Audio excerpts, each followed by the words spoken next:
अब अपनी चर्चा को आगे बढ़ाते हुए बात करते हैं हनुमान गायत्री मंत्र की। इस मंत्र के जाप से आपको क्या कुछ मिल सकता है, आइए जानते हैं। बताइए पंडित जी। भैया, गायत्री मंत्र, गायत्री छंदसाम मातेत, गायत्री वेदों की माता है और सभी देवताओं का अपना अपना गायत्री मंत्र है। मूल गायत्री मंत्र तो आप जानते ही हैं, ओम भूर्भुवः स्वः तत्सवितुर्वरेण्यं भर्गो देवस्य धीमहि धियो यो नः प्रचोदयात्। लेकिन हर देवताओं का अपना एक गायत्री है। तो जैसे हनुमान जी की गायत्री क्या है? ओम आंजनेयाय विद्महे वायुपुत्राय धीमहि तन्नो हनुमत प्रचोदयात्। हनुमान गायत्री मंत्र का जप करने से संतान सुख की प्राप्ति होती है। शनि की 7.5 में हनुमान गायत्री मंत्र का जप जरूर करना चाहिए। ये मंत्र दुर्घटना से रक्षा करता है।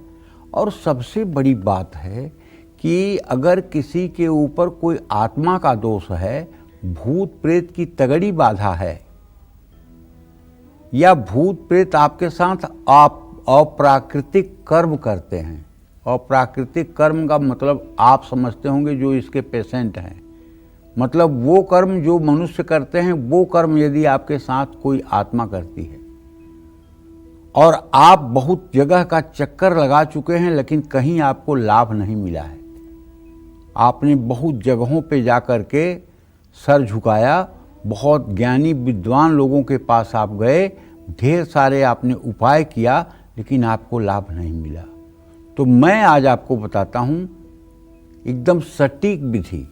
यदि आपके साथ आप महिला हैं, महिलाओं को ही ये ज़्यादा होता है, और ब्रह्म पिशाच की स्थिति आपके ऊपर है, आपके साथ अप्राकृतिक यौनाचार होता है और आप इसके कारण हर समय बीमार रहती हैं, पति का स्पर्श आपको जहर लगता है, तो आपको चाहिए कि ओम भूर्भुवः स्वः तत् सवितुर्वरेण्यं भर्गो देवस्य धीमहि धियो यो नः प्रचोदयात्। ये जो गायत्री मंत्र है, इसका 3 माला सूर्योदय के समय आप नहा करके जप कर लीजिए, और 4 बड़ा चम्मच गाय का घी, 1 चम्मच शहद, 1 चम्मच घी चीनी और 1 चम्मच काला तिल, ये किसी कटोरी में मिलाकर चांदी के चम्मच से 108 बार गायत्री मंत्र से हवन कर दीजिए।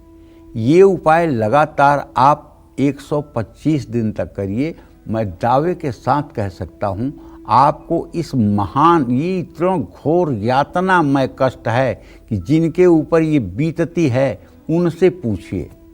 हमसे तो आए दिन ऐसी महिलाओं का मुलाकात होता है, वो कितने कष्ट में रहती हैं, वो जीना नहीं चाहती हैं, इतनी नर्क भरी जिंदगी से वो बाहर निकलना चाहती हैं, मर भले जाएं लेकिन इस ग्लानि भरी जिंदगी से वो निकलना चाहती हैं।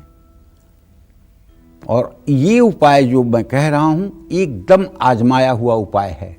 गायत्री सिद्ध नहीं होती जल्दी किसी को, ये मैं भी मानता हूँ, क्योंकि गायत्री का 24 लाख का एक पुरस्चरण होता है, और जो 24 पुरस्चरण गायत्री का होता है तब गायत्री सिद्ध होती है। अगर कोई आदमी 10,000 गायत्री मंत्र का नित्य जप करे तो 16 साल लगातार बिना बीमार हुए अनवरत 16 साल अगर अनुष्ठान करे तो गायत्री की सिद्धि होती है। पंडित श्री राम शर्मा आचार्य को गायत्री की सिद्धि थी, इसके बाद जल्दी किसी को गायत्री सिद्ध नहीं होती है।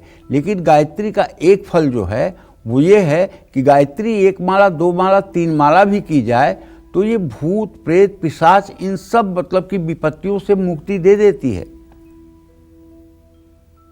तो इसलिए जो लोग किसी भी प्रकार से कष्ट में हैं, उन्हें प्रेत बाधा, देवदोष, पिशाच बाधा, इन सब बाधाओं से मुक्ति के लिए, वैसे भी हमारे सनातन धर्म में साफ साफ कहा गया है कि हर सनातनी को सुबह उठ करके सूर्य को जल देना चाहिए, हर सनातनी को सुबह प्राणायाम करना चाहिए, हर सनातनी को सुबह गायत्री करना चाहिए, हर सनातनी को सुबह अग्निहोत्र करना चाहिए।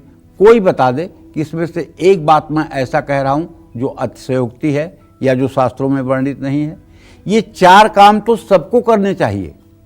प्रातः काल उठना, स्नान करना, सूर्य को जल देना, प्राणायाम करना, गायत्री मंत्र का जप करना और हवन करना हर सनातनी स्त्री पुरुष के लिए आवश्यक है, हर सनातनी स्त्री पुरुष के लिए आवश्यक है। और आज चूंकि हम दिग्भ्रमित हैं,